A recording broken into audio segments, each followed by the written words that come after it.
할렐루야. 반갑습니다. 제가 위인물을 프린트물을 받으셨나요? 혹시 강의안을 한번 봐주시고요. 성경을 왜 읽어야 되는가?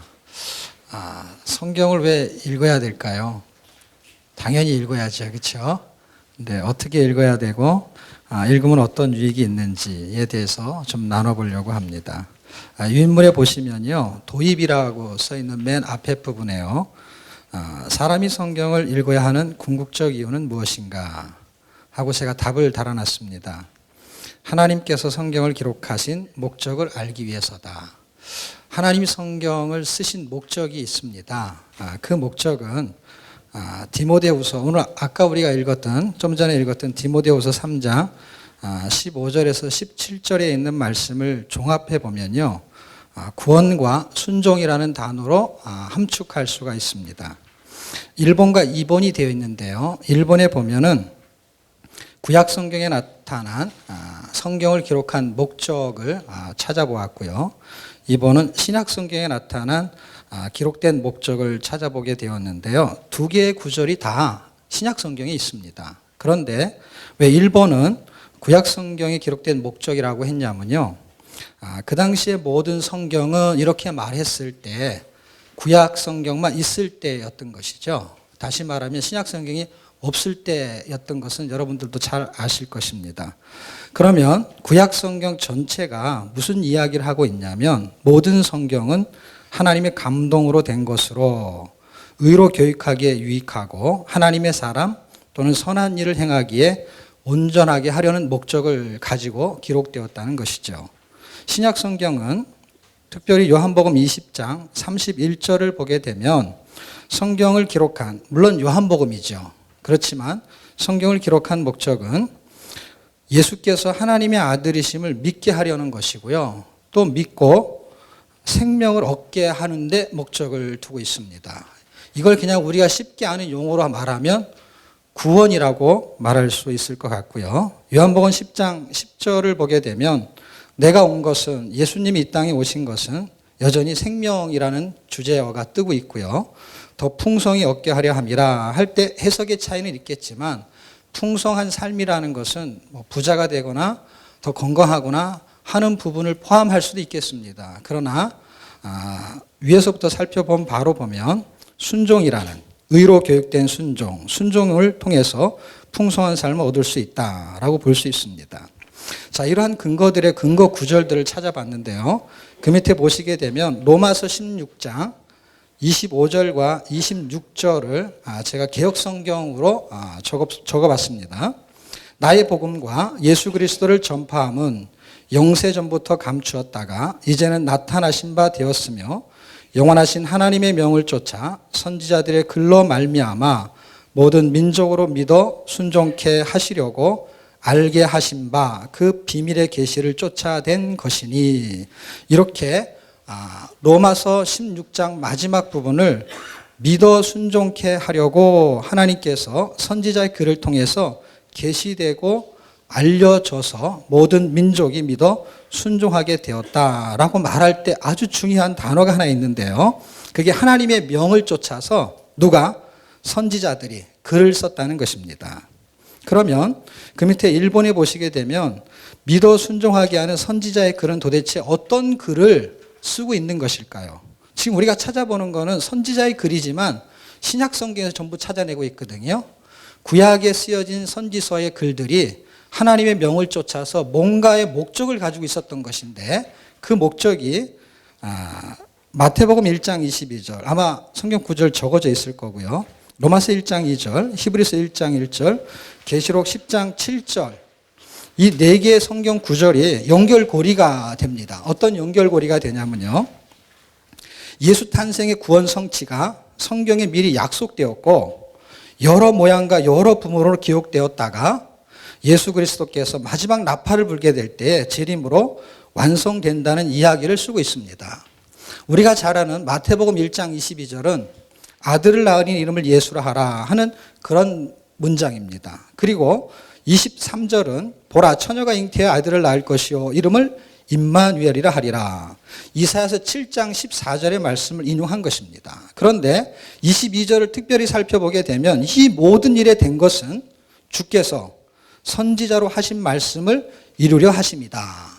그러니까 선지자를 통해서 하나님이 뭔가의 목적을 갖고 계셨는데 예수 그리스도를 이 땅에 보내시겠다는 이야기가 구약의 언약이고 그 언약이 복음서를 통해서 성취되고 있는 것을 보여주고 있습니다. 그런데 로마서로 가게 되면 이것을 복음이라고 지금 설명하고 있습니다. 이 복음은 하나님이 선지자들로 말미암아 그의 아들에 관하여 하면서 그의 아들 예수님에 관해서 성경이 미리 약속해 놨다고 말하고 있습니다. 약속된 이야기고요.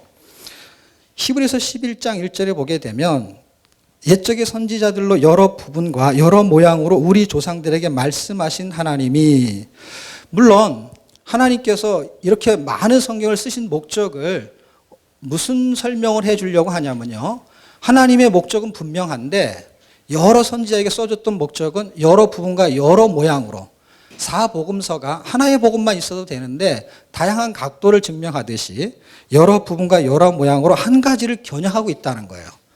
그러니까 여러 가지가 아니고요, 여러 모양이죠. 한 가지를요. 그런데 요한계시록 10장 7절에 보게 되면 일곱째 천사가 소리내는 날 그 나팔을 불게 될 때에 하나님의 비밀이 그 종 선지자들에게 전하신 복음과 같이 이루리라 할 때 이 마지막 나팔은요, 데살로니가전서 4장 16절과 17절에 보면은 그 예수 그리스도가 강림하게 된대요. 언제? 마지막 나팔이 불면요. 고린도전서 15장 51절과 52절에 보면은 마지막 나팔이 부게 되면은요, 호련히 부활을 한다고 성경은 기록하고 있습니다. 지금 구약 성경 전체에서 설명해 주는 이야기가 그리스도를 보내시겠다는 얘기고, 그것은 성경은 복음이라고 설명하고 있고 그 목적을 분명하게 믿어 순종하게 하는 목적으로 기록하고 있다는 것입니다. 자, 두 번째로요, 믿어 순종하게 하는 성경의 구조는 무엇입니까? 할 때 로마서, 바울서신, 신약 이렇게 제가 기록을 해놨습니다. 그 부분을 살펴보면은요, 제가 2, 3년 전에 로마서를 1000번 읽은 적이 있었습니다. 로마서를 한 1000번 읽고 로마서가 뭘 말하는지를 알게 되었어요. 로마서는 그 성경 전체의 결론적인 핵심을 말하고 있다는 걸 깨닫게 되었고, 로마서 1장 5절에 믿어 순종케 하나니라고 하는 말씀을 양괄식으로 16장 우리가 오늘 살펴봤던 그 내용처럼 믿어 순종케 하려고 선지자들을 통해서 하나님이 글을 이미 써놨다는 거예요. 성경이 미리 약속했다는 것이죠. 그런데 로마서 읽기를 통해서 제가 성경 전체의 결론인 복음을 꿰뚫어 볼 수 있는 안경을 갖게 되었어요. 사실 지금 제가 안경을 끼고 있는데 그 당시는 안경을 끼고 있지 않았었거든요. 성경을 많이 읽으면서 눈이 나빠졌어요.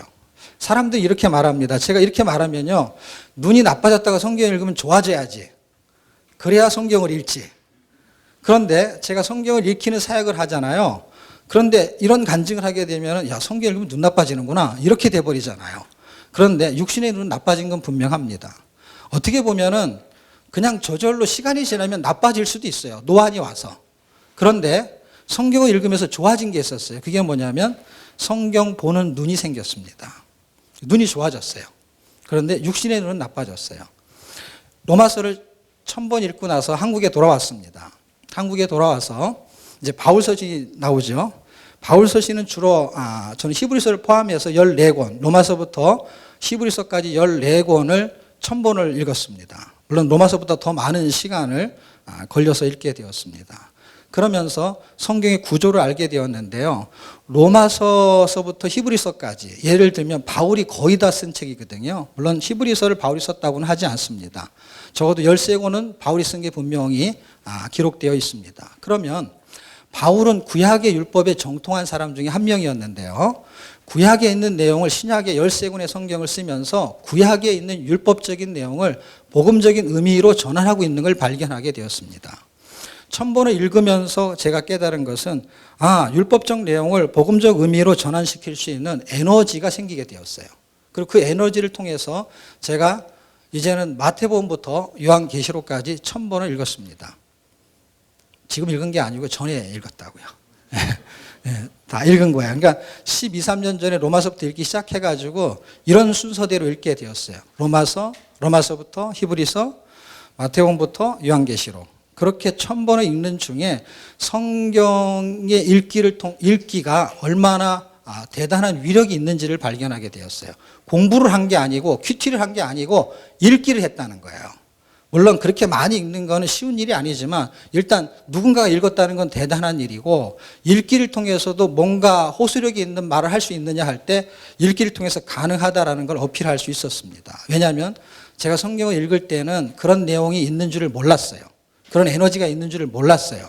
그런데 하나님이 성경을 읽게 하셨고, 읽고 난 후에는 성경에는 여러 가지 구조가 있는데 성경 읽기를 통해서 믿음이 생긴다는 걸 알게 되었습니다. 자, 지금 마지막에 제가 기록한 것은 신약 성경인데요. 신약 성경에 제가 구원과 구원의 삶과 구원의 완성이라는 구조를 지금 적어놨을 겁니다. 왜냐하면 구약은 예수님을 예언했어요. 그런데 복음서에서 예수님이 오셨어요. 그리고 오신 그 예수님이 사도행전을 통해서, 성령을 통해서 사도행전이 시작이 됐어요. 다시 말하면 그 임마누엘 그리스도가 우리 안에 들어오시게 됐어요. 그러면 구약 언약의 성취가 복음서고요. 그게 구원인 것이죠. 그런데 그분이 우리 안에 들어오게 되면 사도행전인데 그거는 사도행전적인 삶을 사는 거니까 구원의 삶이라고 말할 수 있는 것이고요. 그리고 로마서부터 히브리서까지는 구원의 삶을 살게 하는 구원의 기준을 설명하다 보니까 너희는 옛사람이고 이제는 새 사람을 입어야지 하는 그 말투가 다 구원의 삶을 사는 근거들을 설명하다 보니까 이 옛사람을 벗어버리고 새 사람을 입고 이런 말투들이 많이 나오게 되는 것입니다.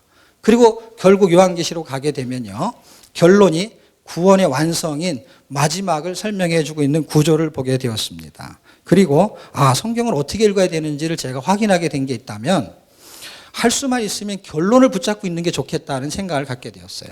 결론, 성경이 말하는 결론이 있고 목적이 있다면. 근데 그게 복음이고 그 결론이 결국 구원이고 순종이라는 단어로 집약될 수 있습니다. 왜 그러냐면 율법은 결국에 뭘 설명하려고 하냐면 예수를 믿으라는 얘기를 하려는 거였고요. 그 다음에 복음은 예수로 살으라는 얘기를 하는 게 목적이었던 거예요. 다시 말하면 구약을 율법이라고 한다면 예수 믿으세요라는 이야기고, 신약은 예수로 사세요라는 이야기입니다. 이게 언약적인 구조를 갖고 있는 것입니다. 자, 그럼 결론은 어떻게 나는가 봤더니요, 3번에 보면은 믿어 순종케 하는 성경의 결론은 그럼 무엇입니까? 할 때 성도에게 결론적인 복음은 하나님의 나라에서 그리스도와 함께 왕노릇하는 것인데, 예수님이 이 땅에 오셔서 그분이 왕인데 왕노릇 하셨어요. 어떤 왕이냐면 서번트 왕노릇, 섬기는 왕노릇을 했다는 것입니다. 우리는 왕 같은 제사장이에요. 그럼에도 불구하고 우리는 섬기는 자가 되어야 하는 것인데, 그 성경 구절을 적어놓은 것이 있습니다. 계시록 1장 6절, 우리를 나라와 제사장으로 삼겠다고 하십니다. 그리고 출애굽기 19장 6절에 보면은 제사장 나라와 거룩한 백성에 대한 이야기를 하고 있고요. 5장 10절에 보면은 나라와 제사장이 무슨 일을 하나 봤더니요, 땅에서 왕노릇 한다고 기록하고 있습니다. 요한계시록 11장 15절에는요, 세상 나라가 그리스도의 나라가 되어 그가 세세토록 왕노릇 하신다는 겁니다. 그런데 계시록 20장 6절에 보게 되면 성도가 그리스도의 제사장이 되어 그리스도와 함께 1000년 동안 왕노릇 한다고 기록하고 있습니다. 마지막으로 요한계시록 22장 5절에는 성도가 세세토록 왕노릇하리라고 기록하고 있습니다. 베드로전서 2장 9절에 보면 우리를 왕 같은 제사장이라고 말합니다. 다시 말하면 나라와 제사장은 하나님의 나라에서 왕 같은 제사장을 말하는 것이고요.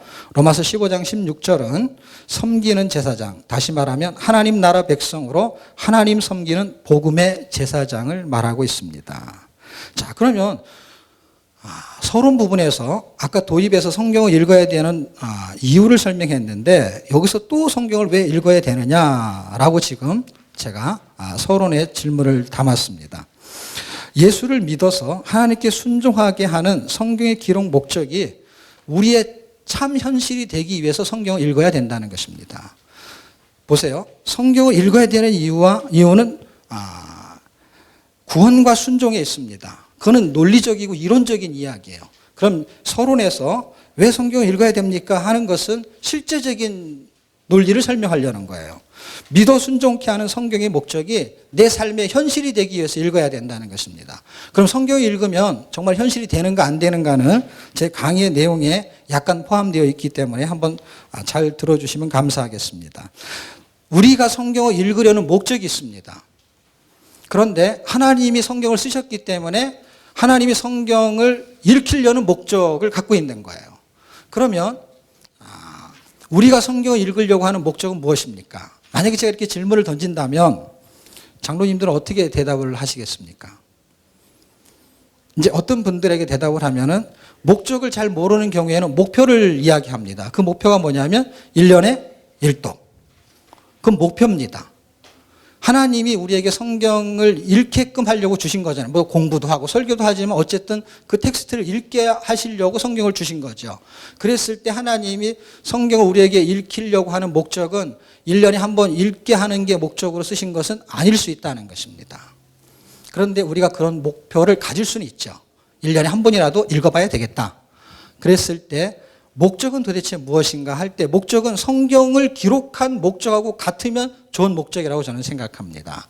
제가요, 어릴 때, 우리 아이들이 어릴 때요, 성경을 읽히게 하려고요, 한 장을 읽으면 100원을 줬어요. 10장을 읽으면은 얼마죠? 1,000원이죠. 몰라서 물어보는 게 아니라 네, 분위기를 세신하려고 10장을 읽으면 얼마죠? 1,000원이죠. 예. 1,000원을 줘요. 그러면 1,000원을 벌기 위해서 몇 장을 읽어야 돼요? 10장을 읽어야죠. 그런데 제가 갖고 있는 목적이 있어요. 목적이 뭐냐면 성경을 읽히는 거예요. 근데 수단은 뭐냐면 한 장에 100원이에요. 그런데 놀랍죠. 우리 아이는요, 이게 뒤바뀌어가지고 목적이 돈이에요. 그러니까 수단이 뭐가 된 거예요? 수단은 한 장인 거예요. 한 장을 읽으면 100원이 생기는 거예요. 그러니까 100원이 생기기 위해서 어떻게 100원이 목적이고 한 장은 수단이에요. 저는 100원이 수단이고 한 장이 목적인 거예요. 우리가 목적이 분명하지 않게 되면 어떤 결과를 초래하게 되냐면 하나님의 목적과 하나님의 수단과 바뀌어가지고 우리가 성경을 읽는 목적이 하나님의 수단으로 바뀌는 수가 있습니다. 그래서 목적이 굉장히 중요하고요. 왜 읽어야 되는지가 분명해야 되고요. 그 분명하려면은 내 의지가 중요한 게 아니라 하나님이 성경을 기록한 목적을 분명히 이해해야 되는 것이죠. 그랬을 때 제가 여태까지 성경 구절을 쭉 나열했을 때 이 근거에 의해서 하나님이 성경을 쓰신 목적이 이거 하나만 있는 건 아니겠지만 그래도 핵심적이고 결론적인 부분이 우리를 구원시키고 우리를 구원하시고 그리고 그 하나님께 순종하게 만들려는 게 목적이라고 한다면 마지막 우리가 다 구원받았다면 마지막 순종하는 데 초점을 갖고 있는 거예요. 성경 자체가요. 그럼 어떻게 순종할 수 있느냐가 성경 읽기와 무슨 관련성이 있느냐를 제가 설명하고 싶은 거예요. 성경 읽기가 순종할 수 있는 힘을 가져다 주느냐 할 때 저는 그 힘을 가져다 준다고 믿고 있고 또 그렇게 임상이 많이 됐고 그리고 성경에 관련된 성경 구절이 분명히 있기 때문에 저는 그 이야기를 오늘 강하게 어필하고 싶고 또 이 내용을 통해서 여러분들이 여태까지 성경을 읽으셨겠지만 성경을 읽는 목적과 수단이 올바르게 정립이 되고 또 지도자의 위치에서 다른 분들에게 지도할 때 분명한 근거를 가지고 성경을 잘 인도할 수 있다면 굉장히 좋은 가이드가 되겠다라는 생각을 하게 되었습니다. 자, 이제 서론 부분에서 내가 읽으려는 성경과 내가 성경을 읽으려는 것과 성경이 나를 읽으려는 것의 차이점을 분명히 발견하고 그리고 성경 읽기를 위해서 삶의 현실이 되기 위한 내용을 크게 제가 세 가지를 잡아봤는데요. 그 세 가지가 성경에 기록된 영생의 복으로 살기 위해서예요. 그리고 두 번째는 구원의 지혜로 살기 위해서고요. 세 번째는 순종의 믿음으로 살기 위해서요. 그래서 오늘 제가 하고 싶은 것은 이 세 번째에 있는 거예요. 순종의 믿음으로. 그럼 첫 번째부터 세 번째를 가는 이유는 뭐냐면요. 구원이 순종하기 전에는 구원이 발생하기 때문에요. 성경에 기록된 구원의 복이 영생의 복이 도대체 무엇이고 하나님이 그것을 명령하셨는지를 성경 구절로 살펴보고 싶은데요. 시편 133편 3절에는 이런 말씀이 있어요. 헐몬에 있으리 시온의 산들에 내림 같도다. 거기서 여호와께서 복을 명하셨으니 곧 영생이로다. 하나님이 복을 명했어요. 그 복을 명했는데 그 복이 장수하는 복도 아니고 부자 되는 복이 아니라 영생의 복을 말하는 거예요. 구원의 복을 말하는 거예요. 그런데 그것을 누가 성취하느냐 할 때 예수 그리스도가 성취하신다는 거예요. 관련 성경 구절은 요한복음 12장 50절입니다. 요한복음은 총 21장으로 되어 있는데요. 12장까지가 공생의 기간 동안에 3년 동안의 이야기가 12장이 전개됩니다. 왜냐하면 13장에는 예수님이 잡히기 전날 저녁인 목요일 저녁에 마지막 선창식을 하는 이야기가 전개되기 때문입니다. 그러면 이미 12장에서 이제 그분의 생애는 다 마감하는 시간이 12장으로 끝나는 건데 12장 50절에 뭐라고 기록되어 있냐면요. 나는 그의 명령이 영생인 줄 아노라 이렇게 써 있습니다. 그분은 하나님께 보내심을 받았다고 하고 오셨던 분이에요. 근데 하나님이 왜 보냈냐면 복을 명해서 보냈어요. 근데 그 복이 뭐냐면 사람들을 구원하는 복을 명령을 받고 보내심을 받은 것이죠. 그래서 자기는 그 명령의 영생을 그 명령의 영생을 해결하기 위해서 십자가에 지시는 사건의 마지막 12장 50절에 그 말씀을 하게 되는 것입니다. 두 번째로 성경에 기록된 구원의 지혜로 살기 위해서다. 이건 도대체 뭐냐면 구원을 받았어요. 그 다음에는 구원의 삶을 살아야 되는데 구원과 구원의 삶이 한 조각이에요. 일체감을 갖는 거예요. 제가 한 달 전쯤에 규장 대표님을 만나게 되었어요. 그런데 그분이 뭐라 그러냐면요. 하나님의 은혜로 살게 되면 똑똑해진대요. 똑똑해. 그래서 뭐가 똑똑해집니까? 그랬더니 하나님이 원하시는 결정을 한다는 거예요. 손해를 보더라도 그 결정을 한다는 거예요. 책을 만들 때 자기는 그렇게 만들었다는 거예요. 기도하고 준비하고 만들었다는 거예요. 똑똑한 결정을 한대요. 똑똑한 결정. 그 똑똑한 결정이 뭐냐면 하나님이 원하시는 결정이었어요. 용서하라? 그러면 용서하는 거예요. 그걸 결정하는 거예요. 그 구원의 삶에 대한 이야기가 구원의 지혜로 살기 위해서는 내가 죽고 예수로 사는 것이 가장 똑똑한 결정이라는 것입니다. 3번에 보면은 성경에 기록된 순종의 믿음으로 살기 위해서 이렇게 되어 있습니다. 순종의 믿음이 생기려면 어떻게 해야 하는가? 그리고 그리스도의 말씀은 궁극적으로 무엇인가? 이렇게 두 개의 질문이 있는데요. 자, 신명기 28장에 보면은 이러이러한 것, 다시 말하면 하나님의 말씀을 믿고 그대로 실천하고 지키면 하나님이 복을 주겠다라는 메시지가 있습니다. 그래서 그 복은 영생의 복이고 구원의 복이고 생명의 복이고 그런 복이 하나님의 명령을 지킬 때 그 복을 주겠다라고 말합니다. 그런데 그 하나님의 명령을 지키는 걸 우리는 다른 단어로 뭐라 그러냐면 순종이라는 단어를 씁니다. 순종하면 복을 주겠다. 이런 원리가 됩니다. 그런데 순종이 잘 안 된다는 것입니다. 순종이 잘 안 되는 것은 어떤 원리냐면요. 믿음이 없으면 순종이 안 된다는 원리를 갖고 있습니다. 왜 그러냐면 아까 우리가 살펴보았던 로마서 1장 5절이나 16장 25절 26절에 살펴보면 믿어 순종케 하나니 했을 때 믿음이 없으면 순종이 전혀 생기지 않습니다. 자, 홍해를 가르고 건너왔던 사람들이 있었어요. 그들은 10가지 기적을 맛봤어요.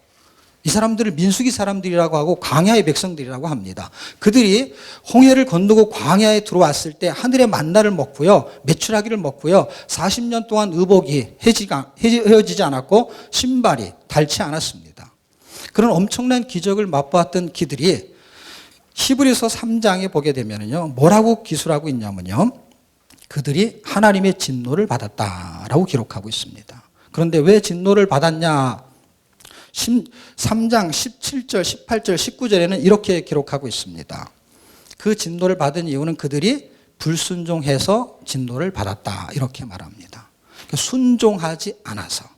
그런데 19절의 마지막 절에는 뭐라고 써 있냐면요. 그들이 순종하지 않은 것은 믿지 않아서 이렇게 써 있습니다. 자, 제가 이 이야기는요. 예화를 쓰는데 성경이 외화를 쓰고 있어요. 어떤 예화를 쓰고 있냐면 믿지 않으면 순종하지 못한다는 걸 분명히 말해놨는데 이것은 실제 상황이고 이론적인 내용은 로마서 1장 5절에 있는 거예요. 믿어 순종케 하나니 The obedience 이렇게 말해요. 그러니까 오비디언스가 오려면 반드시 믿음이 있어야 된다는 거예요. 믿음이 없으면 순종할 수 없다라는 거예요. 제가 이걸 실제적인 우리 사례로 설명해 볼게요. 여러분 우리가 민수기 백성보다 큰 경험과 큰 지식이 부족해요. 왜냐하면 그들은 엄청난 기적을 맛봤어요. 홍해를 건넌 것만 해도요. 우리가 그 기적을 맛봤다고 하면요. 아마 죽을 때까지 그거를 간증할지 몰라요. 엄청난 기적입니다. 그런데 지식과 체험이 있어도 믿음이 없으면 순종할 수 없다는 걸 사람들이 잘 몰라요. 이 지식과 체험으로 순종할 수 있다고 착각하는데 민수기 백성은 그러지 못했거든요. 믿음이 없으면 순종할 수 없다고 성경이 정의를 일어났고 성경이 정의대로 민수기 백성이 정말 그렇게 살았어요. 그런데 노름을 하거나 도박을 하는 사람들이 있습니다. 가산을 다 탕진해요. 근데도 돈을 빌리러 와요. 돈을 빌리러 오는데 왜 빌리러 오냐면 이번에 하면 어떻게 된다는 거예요? 이번에 노름을 하거나 도박을 하면 딴다는 거 잃은다는 거예요. 이번에 딸 수 있다는 거예요. 그래서 집을 다 날렸는데도 또 돈을 빌리러 와요.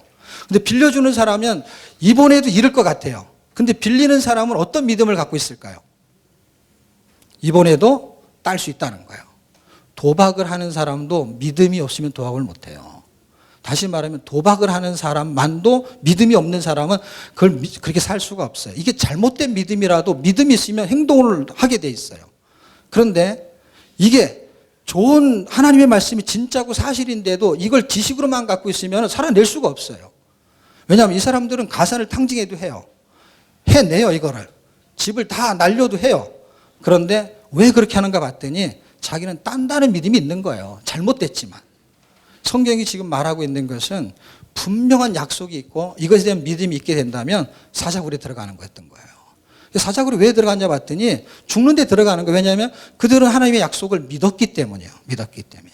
히브리서 11장은 믿음장이라고 하는데 그들이 믿었기 때문에 세상이 그들을 감당치 못했다는 거예요. 그들이 능력이 있구나 경험이 있구나 체험이 있는 게 아니라 그냥 믿음이 있었던 거예요. 히브리서 12장 2절에는 믿음의 주여 온전케 하는 이인 예수를 바라보라. Fix on Jesus를 말합니다. 그러니까 믿음의 주인은 누구냐면 사람이 아니고 그리스도라는 거예요. 믿음의 저자, 그분이 주인이라는 거예요.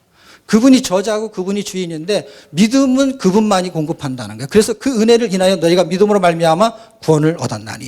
믿음을 통해서 구원을 받는 거고요. 믿음을 통해서 순종을 할 수 있는 거예요.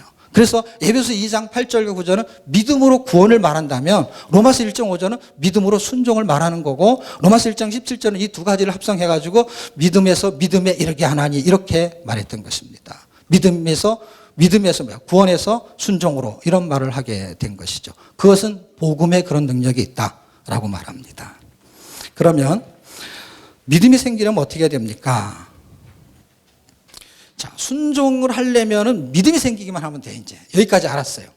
그런데 믿음은 아까 말한 대로 히브리서 12장 2절의 말씀처럼 믿음이 그냥 기도만 하면 생기거나 성경 공부하면 생기는 거면 믿음으로 살아야 되는데 성경 공부도 하고 기도도 많이 했는데 그렇게 안 됐단 말이에요. 그러면 믿음이 우리 몸에서 생성되는 물질이 아닌 것이에요. 믿음은 누군가가 갖고 있는데 믿음의 덩어리가 있는데 그분이 faithful, 이게 충성이라는 단어를 쓸 때도 쓰는데요.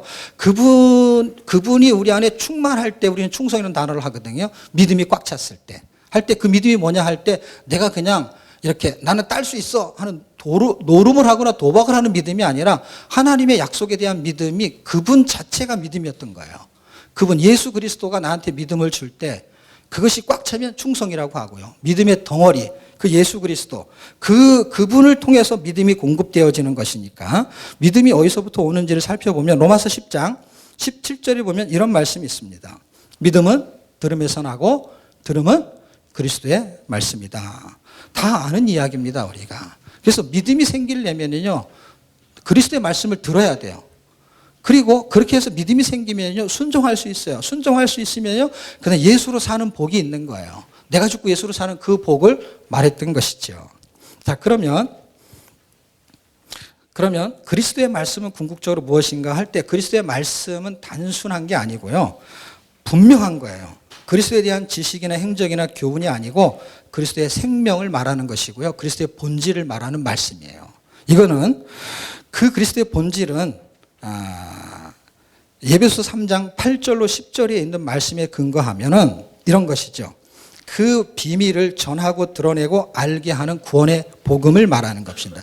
이것을 통해서만 믿음이 생기는 것입니다. 예수님에 대한 지식이 아니고 행적도 아니고 교훈도 아닌 것입니다. 그리스도의 본질을 전해야 되고 그리스도의 생명을 드러내야 되고 그분이 어떤 분인지를 알게 해야 하는 것이죠. 그래서 이걸 3단계로 구분해 보면 하나는 구원, 하나는 구원의 삶, 하나는 구원의 완성.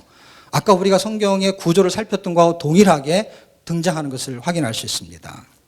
죄에서 구원하는 그리스도의 풍성을 전해야 되고요. 예배소 3장 8절입니다. 임마누엘 구원의 삶을 살게 하는 비밀의 경륜을 드러내고요.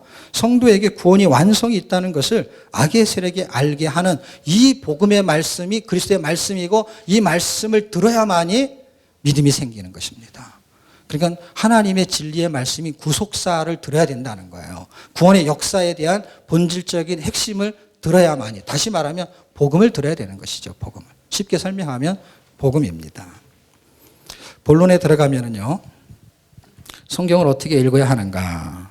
성경 읽기에 대한 도전이 서론에서 끝나야 되거든요. 아, 성경을 이래서 읽어야 되는구나. 왜냐하면 성경 읽기를 통해서 순종할 수 있는 에너지가 공급되거든요. 왜냐하면 그럼 성경 공부로 안 됩니까? 그 다음에는 큐티로 안 됩니까? 안 된다는 게 아니라요. 설교나 성경 공부나 큐티는 패턴이 다르기 때문에 그렇습니다. 지금 성경에서 말하는 이 본질적인 패턴은 이 구속사의 진리를 설명하는 목적으로 기록한 거거든요. 근데 이걸 다시 편집할 때는 그것을 훼손시킬 수 있거든요. 아니면 다른 목적으로 설교할 수 있거나 성경 공부할 수 있거나 큐티를 할 수 있기 때문에 성경 그대로 읽는 것이 가장 원문에 가까운 거잖아요. 그 원문에 가까운 기록된 목적을 읽는 자체에서 찾아낼 수만 있다면 가장 보하거든요, 이것이요. 가장 획기적인 거거든요. 왜냐하면 성경 공부와 그 다음에 설교를 듣는 거는 지도자가 있어야 되지만요. 성경 읽기는 지도자가 없이도 가능하거든요. 언제든지 읽을 수 있거든요. 그러니까 굉장히 좋은 거거든요. 그런데 너무너무 위험한 발상이 있는데 그게 뭐냐면 성경 그럼 읽으면 되지 그런데 안 읽어지거든요. 놀랍게요. 예배소서 디모데전서 4장 13절에는 예배소 교회에 대해서 이 바울이라는 사람이 디모데에게 목회서신을 쓰면서 해준 이야기가 하나 있는데 퍼블릭이라는 단어를 씁니다. 퍼블릭, 공적으로 성경 읽기, 성경 공부, 설교하기 이 세 가지를 자기가 올 때까지 그것을 창념하고 그거에 대해서 디보트하라고 말합니다. 그런데 공적인 성경 읽기만 잘 안 되고 있었던 거예요. 여태까지요. 설교하기, 공적인 설교하기, 그 다음에 가르치기 이거는 잘했어요. 그런데 퍼블릭이 성경 읽기는 퍼스널로 바뀌었거든요. 지금 점진적으로 퍼스널을 퍼블릭으로 하려고 하는 그런 조짐들이 있는 거예요. 교회 안에서 성경 읽기를 많이 지금 하고 있잖아요. 그러니까 공식적으로 하고 있는 게 아니라 아직까지는 그리고 현재까지는 퍼스널로 해왔잖아요. 각자가 있는 거잖아요. 구역에서도 성경을 체크할 때 얼마나 읽었습니까 해서 체크하는 것이지 무슨 수요예배 기도회 하듯이 아니면은 뭐 정기적인 모임에서 교회 나와가지고 이렇게 퍼블릭으로 하지는 않았거든요. 그런데 성경은 퍼블릭이라고 말해요. 그럼 퍼블릭으로 읽었다는 거예요. 그 읽기가 왜 중요하냐면요. 그 읽기를 못했을 때에 사람들이 어두운 시대를 거쳤는데 그 중세시대라는 사회가 500년경에서 1500년 사이 약 1000년의 기간을 중세시대라고 합니다. 그 시대 때 강하게 악의 세력이 역사했던 게 뭐냐면요. 성경을 읽지 못하게 했던 것이고 그 이후로 암흑시대가 되었던 거예요. 그래서 역사 속에서 성경 읽기는 쉽게 생각하는데 전혀 그렇지 않습니다. 악의 세력이 강하게 역사해요. 성경을 읽지 못하게 합니다. 성경 공부도 하고요. 큐티도 하고 다 해요. 암송도 해요. 놀랍죠. 성경만 잘 안 읽어요. 성경만 못 읽어요. 그 당시에는 악의 세력이 성경을 못 읽게 했어요. 그것을 저는 뭐라고 여기다 써놨냐면요. 그것이 역사적인 중세시대라고 써놨습니다. 그런데 그 뒷면에 제가 뭐라고 써놨냐면 개인적인 중세시대에 있다고 썼습니다. 그거는 지금 이 시대가 만약에 성경을 못 읽는다면 그때는 못 읽게 하는 시대고 지금은 못 읽는 시대가 됐어요. 왜 못 읽냐 할 때 사람들이 왜 못 읽는지를 몰라요. 시간이 없어서 그렇지 않아요. 시간이 많아도 못 읽어요. 그거는 영적인 싸움인 건데 사람들이 딱 이것만 영적인 싸움이라고 생각하지 않습니다. 기도는 영적인 싸움이라고 해요. 그런데 악의 세력이 성경을 못 읽게 합니다. 그래서 지금 제가 결론에 있는 얘기를 지금 끄집어서 하는 이유는 뭐냐면 결론에 도달하는 이야기가요. 서론하고 맞물려 있어서 그래요. 본론은 책으로 들어가요. 그래서 책을 어떻게 읽을 것인가에 대한 그런 어떤 스킬에 관계되는 거고요. 도전에 관계되는 거는 결론에 또 있어요. 왜냐하면 결론에서 한 번 더 강조를 하려고요. 그래서 그 부분만 한 번 더 결론을 먼저 살펴보고 제가 본론을 진행을 하는 게 좋을 것 같아서요. 결론에 해당되는 부분을 한번 죄송하지만 뒷부분을 먼저 봤으면 좋겠습니다. 그게 결론에 보시게 되면 성경을 읽으면 어떤 유익이 있습니까? 할 때 첫 번째 기록된 성경의 핵심 목적을 알 수 있습니다. 두 번째 영적 전쟁에서 승리할 수 있습니다. 이 부분을 좀 살펴보고 그리고 본론으로 다시 돌아갈게요. 찾으셨습니까? 예. 거기에 보게 되면 외부의 적, 역사적 중세시대, 내부의 적, 개인적 중세시대 이렇게 기록해 놨습니다. 그런데 제가 좀 전에 암송하다시피 해서 설명드린 거는 디모데전서 4장 13절인데요. 4장 1절을 만약에 여러분 참고해 보시면 뭐라고 기록됐냐면 성령이 밝히 말씀하시기를 후일에 어떤 사람들이 믿음에서 떠나 귀신의 가르침을 쫓을 것이다. 이렇게 말합니다. 그리고 디모데후서 4장 3절로 4절. 아마 제가 나눠드린 거에 성경 구절이 없죠? 네, 없을 거예요. 그래서 기억하기 좋게 디모데전서도 4장이고요. 디모데후서도 4장이에요. 그리고 1, 2, 3절 안에 다 들어있어요. 전서는 4장 1절이고요. 후서는 4장 3절과 4절인데 이게 같은 이야기를 하고 있어요. 디모데후서 4장은요. 그들이 귀를 진리에서 돌이켜 허탄한 이야기를 쫓으니라 해서 귀를 잡고 얘기해 지금. 진리에서 돌이키고 귀를 얘기한다는 것은 뭐예요? 듣는 걸 말하는 게 듣는 거. 이걸 듣지 못하게 한다는 거예요. 그리고 성령이 밝히 말씀하셨어요. 언제? 후일에, 말세에, 말일에. 그리고 그 당시에 그랬어요. 근데 2000년 지났어요. 뒤로 갈수록 사람들이 어디에서 떠나냐면 지식에서 떠나는 것이 아니라 믿음에서 떠난다고 말해요. 성경이 밝히 말했어요. 성령이. 다시 말하면 예수님이 살아 계셨을 때 뭐라 그랬냐면 말세가 되면 믿음 있는 자를 보겠느냐 이렇게 말씀하셨어요. 지금 믿음의 문제거든요. 지식의 문제가 아니라. 더 배워야 되는 게 아니라 배운 만큼 살아야 되는데 예수님이 2000년 전에 배운 대로 못 산다는 이야기를 한 거랑 마찬가지예요. 왜냐하면 지식에서 떠나는 게 아니라 믿음에서 떠난다는 거고 그리고 바울이 그것을 이어받아 가지고 후일에 믿음에서 떠나 귀신의 가르침, 귀신의 가르침인데 그 귀신의 가르침이 귀가 진리에서 돌이킨다는 거예요. 이거는 영적인 싸움이고 이거는 귀의 싸움입니다. 듣기 싸움이고 읽기 싸움이에요. 무엇을 듣느냐를 믿는 거예요. 예. 자, 역사적인 중세시대는 아까 설명한 대로요. 연옥선을 주장하고 면죄부를 판매했어요. 그래서 그들이 성경을 읽지 못하게 했어요. 그런데 루터라는 사람이 성경을 읽다가 이거는 믿음으로 구원받는 거지 돈 주고 구원을 사는 게 아니야 라는 걸 깨닫게 되었습니다. 성경을 읽으면 우리가 하나님의 말씀에 순종하는 것은 믿음으로 하는 것이 내 의지로 하는 게 아니야 라는 것을 분명히 발견할 수 있을 것입니다. 다시 말하면 믿음이 없으면 순종의 삶을 살 수 없다는 걸 성경이 지금 말하고 있는 거거든요. 그리고 이 믿음이 생기는 거는 들어야 되는데 이 듣는 것이 단순하게 어떤 아주 좋은 설계 한 편이 아니라 정말 이 성경이 지금 기록하고 있는 본질적인 이야기를 드러낼 수만 있다면, 들을 수만 있다면 우리에게 믿음이 생긴다는 걸 설명하고 있는 것이에요. 굉장히 중요하게 이상하게도 놀랍게도 성경을 못 읽는다는 것입니다. 그런데 여기에는 영적인 문제가 결부됐다는 걸 사람들이 잘 몰라요. 이거는 기도하고 읽어야 될 일이거든요. 기도는 사람들이 사역이라고 합니다. 전도도 사역이에요. 근데 성경 읽는 거를 사역처럼 하는 사람은 없어요. 왜냐하면 읽으면 되니까요. 각자 알아서 읽으면 되니까요. 그런데 예배석교는 그렇지 않았어요. 왜냐하면 퍼블릭이었단 말이에요. 그럼 그 전에 구약시대는 구약시대도 다 퍼블릭이었죠. 전체가 다 절기가 되면 성경을 낭독하고 읽었죠. 이것이 성경을 읽어야 되는 분명한 영적인 정직에서 승리할 수 있으려면 귀의 싸움에서 이겨야 되는데 읽어야 되고 기도해야 되고 조직적으로 읽을 수 있는 프로그램을 개발해야 되는 것입니다. 자, 본론으로 돌아가 볼게요. 자, 본론으로 돌아가 보게 되면 이제 성경 읽어야 되는 도전이 생겼다고 가정하고 이제 그럼 읽어야 되잖아요. 그럼 읽어야 되는데 어떻게 읽냐? 뭐 어떻게 읽어야 그냥 읽으면 되죠. 그런데 그래도 방법이 있으면 좋죠. 어떤 느낌을 가지면 좋냐면요. 성경 읽기에는 특성이 있다는 걸 이해하면 좋아요. 빨리 읽어야 됩니까? 천천히 읽어야 됩니까? 많이 읽어야 됩니까? 전혀 중요하지 않습니다. 이게 사람의 특성이에요. 사람의 특성. 어떤 사람은요, 빨리 읽는 걸 좋아하는 사람이 있고 어떤 사람은 천천히 정독하는 걸 좋아하는 사람이 있습니다. 다시 말하면 여러분의 특성, 장로님들의 특성에 따라서 읽으시면 돼요. 그런데 그 특성에 따라서 성경이 변하지 않는다는 성경의 특성을 이해하시면 좋겠습니다.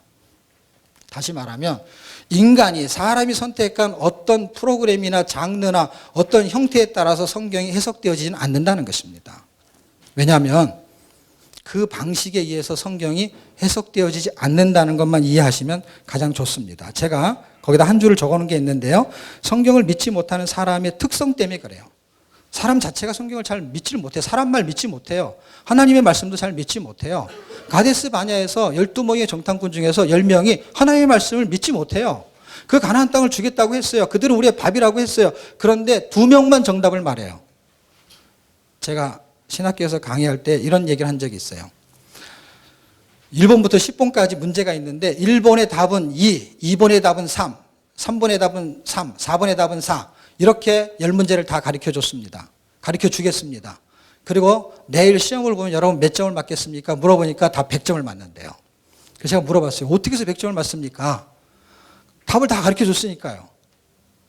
지금 성경이 하나님의 말씀이 우리에게 답을 가르쳐 줬어요. 약속을 통해서 답을 가르쳐 줬어요. 성경에 답이 나와 있어요. 그런데 시험을 보면 빵점을 맞는 거예요. 빵점을. 10명이 빵점을 맞았어요. 하나님이 예를 들면 이런 문장을 줬어요. 저들은 우리의 밥이고 너희의 밥이니까 들어가서 그 땅을 취해라. 내가 그 땅을 주겠다. 이게 정답이라고요. 정답을 알려줬어요. 그런데 10명은 그것을 우리가 밥입니다. 이렇게 거꾸로 말해요. 답을. 2명만 그대로 말합니다. 그러니까 정답을 가르쳐줬는데 이상하게 빵점을 받는 거예요. 왜냐하면 사람들이 특성이 뭐냐면요. 머리가 나쁜 게 아니잖아요. 그 정답을 모를 리가 없잖아요. 근데 이걸 거꾸로 정답을 말하는 거예요. 이게 사람의 특성인 게 사람의 특성 자체가 그런 게 있다는 게 그게 죄성이거든요. 죄성. 그런데 하나님의 특성과 하나님의 은혜는 뭐냐면 성경을 믿게 하는 건 하나님한테 있는 거예요. 내가 믿는 게 아니고 하나님이 믿게 한다는 거예요. 우리가 착각하는 게 뭐냐면 우리의 지혜로 하나님을 알 수 있다고 생각하는 게 우리의 착각이거든요. 우리의 지혜를 총동원하는 건 당연히 해야죠. 우리의 방법, 이렇게 깊이 있게 읽고 그 다음에 많이 읽고 하는 게 좋으면 그 방법을 써야죠. 그런데 그 방법 때문에 성경이 해석되는 건 아닐 수 있다는 거예요.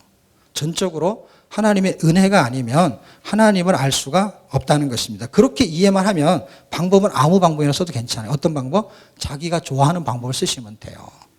그리고 성경 읽기는 큐티와 성경 공부하고 패턴이 전혀 달라요. 예를 들면요. 성경 읽기는 상대적이라는 거는 이렇게 예를 들면 퍼센트를 말하는 거예요. 퍼센트 중에 큐티하고 성경 공부보다 성경 읽기가 퍼센트로 더 잘 안 해요. 그러니까 큐티는 많이 하고 성경 공부 많이 하는 대신에 성경 읽기를 많이 안 한단 말이에요. 그러니까 성경을 많이 공부했던 사람이나 큐티를 많이 했던 사람이 이제 성경 읽기를 하려고 성경을 딱 펼쳤어요. 딱 펼치고 쭉 읽다 보니까 이게 너무 난해한 구절이 하나 나왔어요.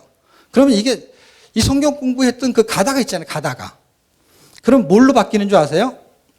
성경 공부 모드로 바뀌어. 성경 읽기인데 지금. 그리고 성경 공부 시간은 따로 또 있잖아요. 그렇죠? 큐티 시간도 따로 있잖아요. 근데 그건 늘 하고 있는 거고 이제 성경을 읽어보려고 하는 거예요. 예를 들면 목적은 모르다 하더라도 목표 하나라도 1년에 한 번이라는 목표 때문이라도 한번 읽어보려고 해요. 그런데 읽으려고 딱 하면은 모드가 성경 읽기 모드에서 성경 공부 모드로 샥 바뀌니까 어떻게 돼요? 주석을 꺼내거나 참고서적을 꺼내거나 이렇게 꺼내가지고 보니까 어떻게 해요? 진도가 안 나가잖아요. 도로 성경 공부가 돼버리는 거예요. 그러다 그렇게 해가지고 이제는 뭐 계속 그렇게 공부만 할 수 있는 게 아니잖아요. 그러니까 뭐 출근해야 될 시간이 되든가 아니면 잠잘 시간이 되거나 하면 덮어야 되잖아요. 그 다음날 읽을 때 또 그렇고, 그 다음날 읽을 때 또 그렇고. 그러니까 이게 이해가 안 된다는 거예요. 그리고 어렵다는 거예요. 그러니까 성경 읽기를 못 하는 거예요. 그런데 그렇게 하다 끝나는 게 아니라 어느 날은 그런 식으로 쭉쭉 나가다가 심오한 구절을 하나 발견했어. 엄청나게 심오한 구절. 그러면 무슨 모드로 바뀌어요? 큐티 모드로 바뀌어가지고 이걸 묵상을 하는 게 이게 또. 근데 큐티 시간 따로 있잖아요. 성경 공부 따로 있잖아요. 그러니까 성경 읽기는 패턴이 다른데 큐티하고 성경 공부식으로 성경 읽으려고 하니까 안 읽어지는 거거든요. 어떤 건 모를 수 있고 어떤 거는 묵상하는 게 아닐 수도 있잖아요. 그냥 읽는 거거든요. 읽기는 단순하게 쉽게 말하면 이런 거예요. 저자의 생각을 캐내오는 게 읽기거든요. 왜냐하면 저자가 자기의 생각을 책에 기록한 거고 하나님의 생각이 성경에 기록된 거고 하나님의 마음이 기록된 거고 하나님의 뜻이 기록된 거예요. 사실은 그 배경이 어떻게 됐든지 연대가 어떻게 됐든지보다 중요한 건 하나님이 어떤 마음으로 쓰셨는지를 느끼는 거거든요. 그래서 성경 읽기 아주 중요한 세 가지 중에서 한 가지가 감각적 성경 읽기를 집어넣은 거거든요. 하나님의 마음이 도대체 무엇인가, 하나님의 뜻이 무엇인가를 느끼면서 그냥 읽는 거거든요. 이해 안 되는 건 그냥 넘어가는 것이죠. 그리고 성경 읽기는 하나님의 감동으로 기록되었기에 감동으로 읽으면 가장 좋다라고 생각하고요. 디모데후서 3장 16절과 베드로서 1장 21절을 기록해 놨고요. 감각적 성경 읽기는 크게 두 개가 있는데 하나는 말씀 읽기고 하나는 말씀 듣기인데요. 말씀 읽기는 이런 거죠. 글자에 담긴 마음이 있는 거예요. 그리고 소리에 자, 두 번째는요, 소리로 전달되는 의미가 있는 거거든요. 한국말은요, 이렇게 말을 하잖아요. 그게 이 소리 글자이기 때문에 소리를 막 내면요, 그걸 그리면은 글자가 되는 거예요. 한국말은 소리 글자이기 때문에요. 근데 거기에 문장 안에는요, 그 마음이 있고요, 뜻이 있는 거거든요. 자, 여기들은 다 형제님, 남자들만 계시기 때문에 잘 모를지 모르지만, 그래도 아빠의 시절을 다 지났잖아요. 애를 깐난하게 키울 때 아이가 응애라고 울잖아요, 응애. 응애라고 우는 걸 한글로 쓰면 그 소리를 그리면 응애잖아요. 그렇죠? 그런데 응애에 의미가 들어있는 거예요. 어떤 의미가 들어있냐면은 젖을 달라는 의미가 들어있을 수 있잖아요. 근데 어느 날 또 응애라고 하는데 젖을 주는데 안 먹어요. 근데 응애야. 너는 응애할 때는 젖이잖아. 근데 그게 아니거든요. 왜냐하면 이번에는 기저귀를 갈아달라는 거예요. 제가 무슨 얘기를 하고 싶은 거냐면요. 소리나 아니면은 글자에는 마음이 담겨져 있고 의미가 담겨져 있는 거거든요. 그러니까 그 감각적으로 그 의미와 소리를 들을 수 있다면 우리가 글자만 읽지 말고 하나의 마음을 읽어야 되고 소리만 듣지 말고 의미를 들을 수 있으면 좋습니다. 자, 시간이 엄청 빨리 가네요. 천천히 자세하게 해드리고 싶은데 일단은 결론을 제가 말한 거나 마찬가지니까 본론에서 레위기 하나만 하고 마칠게요. 레위기. 그러면은 한 10분 안에 할 수 있을 것 같아요. 자, 구조적인 성경 읽기는 그냥 제가 요령만 설명해 드릴게요. 2번에 보시면 구조적 성경 읽기가 8가지가 있어요. 근데 제가 예만 하나 드릴게요. 맨 마지막에 보면은 역사적 시대 구조 이렇게 돼 있어요. 그리고 제가 뭐라고 기록해 놨냐면 성경의 역사를 시대 순위에 맞춰 파노라마로 읽는다 이렇게 해놨어요. 그리고 밑에 나는 창조 과정사에 대해서 내 생각으로 통분포기 침묵하면 안 된다. 복음교회 시대가 영원하기 때문이다. 우리가 일반적으로 하는 12시대, 영혼을 포함하면 13시대에 대한 시대의 제목을 달아놓은 거예요. 그런데 디모데 성경연구원이라는 곳에서요, 구약의 파노라마, 신약의 파노라마, 주로 그것을 공부하시는 분들이 90%가 다 목사님들이에요. 신학교 졸업을 했으면, 신학교를 나오고 또 이 공부를 해요. 이게 뭐냐면 역사의 파노라마예요. 우리가 잘 아는 창조, 족장, 뭐 그런 거 있잖아요. 시대. 그 시대 안에, 그 창조 시대 안에는 뭐가 있냐면 창조가 있고 타락이 있고 홍수가 있고 바벨탑 있잖아요. 이걸 모션으로 쭉 해갖고 구약을 파노라마식으로 공부하는 거고 신약도 그런 식으로 공부하면서 이런 주제를 잡고 연대와 지도를 외우는 거예요. 그런데 목적이 있어요. 이 책을 만든 사람이 그 책 뒤에다가 뭐라고 써놨냐면 이렇게 써놨어요. 성경을 읽도록 열망을 재점화하려고 그 구약의 파노라마를 만들었다는 거예요.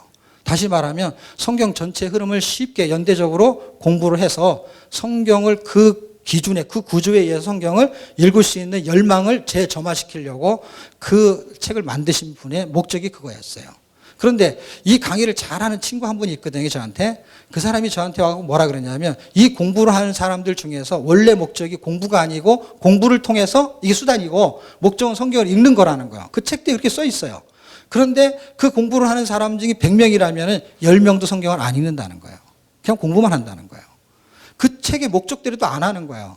그러니까 이 구조적인 거는 성경을 잘 읽게 도와주는 어떤 방편으로 전개되는 거고 그런 내용들을 제가 1번부터 8번까지 중에 제가 만들어낸 것들은요. 1번에서 1번, 2번, 3번, 4번, 6번, 7번은 제가 만든 거고 나머지는 문학적인 구조나 역사적인 구조는 이미 있는 거예요. 그리고 가장 많이 어떤 구조를 읽냐면 사람들이 이 8번에 해당되는 역사적인 시대의 구조로 많이 읽어요. 그래서 우리가 지금 온누리교회에서 필수 과정을 하는 통통 같은 경우도 사실은 이 구조를 읽는 거예요. 이 구조 자체로. 예. 그런 것처럼 제가 개발한 거는 문학적으로 읽는 게 있고요. 언약적으로 읽는 방식이 있거든요. 이 구조는 제가 다 하고 있는 거거든요. 그런데 지금 레위기 한 권을 설명하려고 그건 좀 약하기로 하고요. 3번에 보게 되면은 책 통권 성경 읽기라고 써 있을 겁니다. 그러니까 책별 성경 읽기 뭐 이렇게 써 있든지요. 그러니까 책별로 어떤 기준으로 읽어야 되느냐 할 때 그 책별로 특수성이 있어요. 레위기는 제사나 거룩에 대한 특수성이 있어요. 그래서 거기에 대한 기준과 구조를 가지고 읽으면 굉장히 도움이 되거든요. 왜냐하면 책마다의 성격이 있기 때문에 그렇습니다. 자, 그럴 때 레위기는 1장에서 27장으로 되어 있는데요. 1장에서 10장까지는 5대 제사를 말하고요. 그리고 나머지 11장에서 25장까지는 5대 거룩. 이거는 제가 만들어낸 거예요. 5가지의 거룩을 말하고 있습니다. 그런데 지금 5대 제사만 제가 한번 설명을 해볼게요. 5대 제사는 여러분들이 다 아시지만 거기도 기록이 되어 있습니다. 번제, 소제, 화목제, 속제제, 속건제 이렇게 5가지가 있어요. 이 5가지가 있는데 이 제사를 지내려면요. 제사의 구성 요소가 3가지가 있어야 되는데 그 3가지가 뭐냐면 성전, 그 당시로 말하면 성막이 있어야 돼요. 왜냐하면 성막 안에서 제사를 드려야 되기 때문에. 그 다음에 누가 있어야 되냐면 제사장이 반드시 있어야 돼요. 그리고 제물이 당연히 있어야 되죠. 이것이 제사의 구성 요소 3가지가 됩니다. 그런데 그 3가지가 필요한데 그 3가지가 누구를 말하냐면요. 그리스도를 말해요. 관련 성경 구절을 만약에 불러드린다면 히브리서에 전부 나오는데요. 히브리서 8장 5절에는 그 예수 그리스도가 성전이 참 성전이 된다는 얘기고요. 7장 22절은 그분이 제사장이라는 거예요. 멜기세덱의 반차를 쫓은 제사장을 말하는 거고요. 그 다음에 9장 23절에는요. 그분이 참 제물이 된다는 거예요. 자, 성경에는 삼독이라는 제가 성경을 읽으면서 삼독의 원리를 깨달았는데 첫 번째 원리가 뭐냐면 책의 내용을 파악하는 게 첫 번째 읽기고요. 두 번째 읽기는 저자의 의도를 파악하는 거고요. 세 번째는 자기의 반응을 살피면서 읽는 거예요. 그런데 책의 내용을 살펴보면은 5대 제사에는요. 레위기는 5가지가 책의 내용이 되는 거예요. 저자의 의도는 도대체 뭘까? 그러니까 번제서부터 속죄제까지 쭉 전달하는 그 5가지를 쓰신 저자의 의도가 있을 거 아니야. 제사의 내용은 그렇고 저자의 의도는 그 제사의 구성 요소가 예수님이라는 걸 설명하려는 게 저자의 의도였던 것이죠. 그럼 세 번째, 그게 우리하고 무슨 상관입니까? 그게 나하고 무슨 상관입니까? 다시 말하면 성경의 내용이 저자의 의도를 알았어요. 내용과 저자의 의도를 알았어요. 이제 읽기를 통해서. 그런데 세 번째 읽기, 자기 반응이 뭐냐면 적용에 해당되는 거거든요. 그게 나하고 무슨 상관입니까? 할 때 이게 상관이 일시 기록된 거예요. 5대 제사가 굉장히 쉬운 내용이 아닙니다. 어려워요. 근데 제사의 내용도 쉽지 않아요. 그런데 이 제사의 목적이 그리스도라는 거예요. 그래, 그리스도라는 것이 나하고 무슨 상관입니까? 할 때 상관이 있다는 얘기를 레위기가 지금 하려고 하는 거예요. 그래서 성경 구절을 불러드리니까 한번 적어보실래요? 성전이 꼭 필요하다 그래서 성전. 근데 예수님이 성전이요. 근데 우리도 성전인 거예요. 고린도전서 3장 16절. 너희가 하나님의 성전인지를 알지 못하느냐. 우리도 성전인 거 알고 봤더니요. 그런데 우리도 제사장이라는 거예요. 아까 불러드렸던 건데 베드로전서 2장 9절. 왕 같은 제사장. 우리도 제사장이에요. 그리고 마지막에 로마서 12장 1절. 우리가 산 제물이에요. 결국 레위기를 통해서 제사법을 통해서 하나님 말씀하시고 싶은 게 뭐냐면 일단 내용은 5대 제사를 이야기해요. 그 5대 제사 중에서 그 제사의 구성 요소가 성전이 있어야 되고 제물이 있어야 되고 그다음에 제사장이 있어야 되는데 그분이 다 예수님이라는 거예요. 예수님이 그 제사의 구성 요소를 완벽하게 이루어낸다는 거예요. 그런데 그 예수를 믿게 되면 그 예수님이 하셨던 일을 우리가 맡아서 해야 되는 일로 연결이 되는 거예요. 우리가 성전으로서 거룩하게 살아야 되고요. 산 제물을 드리는 제사장의 삶을 살아야 되는 것이죠. 결국 적용이 예수님처럼 살아야 된다는 이야기를 하려는 거예요. 핵심은 제사는 결국 뭐예요? 우리가 속된 말로 제가 어렸을 때 그냥 애들하고 놀 때 하는 말이 뭐냐면 이렇게 화가 나고 말 안 듣고 그런 애 만났을 때 뭐라 그러냐면 너 오늘 제삿날이야. 이렇게 말할 때가 있어요. 제사라는 게 결국 뭐예요? 죽음이란 얘기잖아요. 그러니까 제사가 결국 뭐냐면 제사를 통해 가지고 누군가가 죽는 거야 알고 봤더니 죽는데 예수님이 죽는 거고 그 예수님이 죽는 거하고 나하고 무슨 상관인가 봤더니 내가 구원받는 거예요. 근데 그걸로 끝나는 게 아니라 너도 예수님처럼 살아야 돼 이렇게 돼버리니까 작은 예수로 사는 게 결국 죽는 거예요 알고 봤더니요. 성전으로 사는 거고 제사장으로 살고 제물이 되는 거거든요. 여러분이 이 온누리교회 아주 굉장히 귀한 장로님들이시고 여기서 죽어지고 낮아질 때 이 교인들이 살아나는 거잖아요. 왜냐하면 우리가 성전이고 제사장이고 제물이 되는 거잖아요. 작은 예수가 그렇게 살아야 되는 거잖아요. 그런데 이 5가지의 제사만 설명하고 마칠게요. 이 5가지의 제사가 제 손가락 한번 보실래요? 이 손가락을 보면은 여기가 1, 2, 3으로 출발하면 여기가 소제, 번제, 화목제, 속제제, 속건제 이렇게 있을 때 이 세 번째 있는 게 가운데쯤에 해당이 돼요. 그렇죠? 이게 화목제예요. 그러면 제가 불러드릴게 한번 적어보세요. 거기 써 있네요. 제사의 목적은 무엇입니까? 이렇게 써 있잖아요. 제사의 목적이 세 번째 겁니다. 세 번째. 제사의 목적은 화목제사예요. 화목제사. 다시 말하면 하나님과 우리가 막혀있는 담이 있었어요. 로마서 3장 25절에 읽으면 하나님이 예수님을 화목제물로 드려가지고 자기의 의로움을 나타냈다고 해요. 그런데 5장 8절, 5장 10절을 읽어보면 우리가 아직 죄인 되었을 때에, 우리가 원수 되었을 때에 그분이 화목제물로 드려졌다는 거예요. 그러니까 원수가 왜 된자 봤더니 죄 때문에 하나님과 원수가 됐다는 거예요. 우리가 원수진 적이 없었잖아요. 근데 죄 때문에. 근데 이 죄 때문에 원수진 거를 화목제물을 통해서 원수진 거를 화목케 하겠다는 거예요. 제사의 목적의 핵심은 하나님과 우리와 막힌 담, 원수된 거를 화목케 하는 게 제사의 목적이에요. 그러면 제사의 방법과 내용이 나와야 되는데, 방법은 희생이니까 번제하고 소제, 앞에 있는 두 개가 그거는 제사의 방법이 되는 거예요. 태워서 없어서 죽는 거죠. 결국 제사의 방법은. 그래서 번제든 소제는 다 원 오퍼링이에요. 태워서 곡식도 다 태우거든요. 그러니까 없어지는 거, 죽는 거예요. 그런데 내용은 뭔가 봤더니 속죄제와 속건제예요. 이거는 sin 오퍼링, guilty 오퍼링이에요. 다 죄예요. 그런데 이게 내용이 뭔가 죄 때문에 원수가 됐으니까 죄를 해결하는 게 내용이죠. 화목제물은 목적이고 죄를 해결하기 위해서 화목해지는 거고, 방법은 뭔가 봤더니 번제, 소제를 드리는 게 방법이죠. 그리고 속죄제와 속건제는 이게 헷갈리는데요. 다 죄잖아요. 그런데 사과나무가요, 열매를 맺으면 사과를 맺는 거예요. 그렇죠? 근데 죄나무가 있다고 치자. 죄나무. 죄나무는 열매를 맺으면 이쪽에도 열매가 죄, 이쪽에도 열매가 죄예요. 그렇죠? 그러니까 속죄제는 나무에 해당되는 거예요. 죄인, 사람을 말하는 거예요. 사람. 그리고 그 죄인으로 인해서 나타나는 열매들이 있잖아요. 그게 속건제인 거예요. 속건제. 그걸 허물이라고 말합니다. 허물. 그래서 죄와 허물. 예배서 2장 1절은 죄와 허물이라는 단어를 씁니다. 죄와 허물에서 우리를 화목하게 하시는 거고, 이걸 좀 더 쉽게 말하면요, 속죄제는요 불순종한 옛사람을 말한다면, 그 속건제는요 불의한 옛 습관을 말하는 거야. 계속 나오는 거예요. 본성에 의해서 죄를 지금도 짓고 있는 것이 속건제에 해당되는 거예요. 또 다른 신학적 용어로 말한다면, 속죄제는 원죄에 해당된다면 속건제는 자범죄에 해당이 되는 거고요. 또 다른 신학적인 용어로 말한다면 속죄제는 칭의에 해당된다면 속건제는 성화에 해당된다고 말해도 틀리지 않을 것 같습니다.